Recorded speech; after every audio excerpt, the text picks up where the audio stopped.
Welcome to Samba Samba. Enjoy the video. In this video, I will explain how to make a milkshake without a blender. First, gather your essential ingredients. About 2 cups of your favorite ice cream, 1/2 cup of milk, and any desired flavorings like chocolate syrup or fruit. Make sure your ice cream has softened for about 10 to 15 minutes at room temperature. This makes it much easier to mix. You'll also need a sturdy mixing bowl and a good whisk or a strong fork. Now let's get mixing. Scoop your softened ice cream into your chosen bowl, pour in the milk, and if you're using liquid flavorings such as chocolate or strawberry syrup, add them now. Begin whisking the mixture with a strong, steady motion. The goal is to break down the ice cream and combine it thoroughly with the milk until it reaches a smooth, creamy consistency. This might take a few minutes of consistent effort.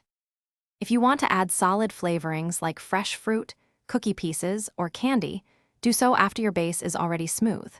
Make sure to chop any larger ingredients into small, bite-sized pieces so they are easy to incorporate and enjoy. Gently fold these additions into your creamy milkshake base using a spoon or spatula. This ensures they are evenly distributed without overmixing the perfect texture you've achieved. Your delicious, blender-free milkshake is now ready. Carefully pour it into a tall glass. For an extra special touch, consider garnishing it with a swirl of whipped cream, some colorful sprinkles, or a classic maraschino cherry. Enjoy your homemade treat immediately while it's perfectly cold and creamy. And hey, if you're looking for other great deals, including that awesome car air freshener we mentioned, check out the links in the description below.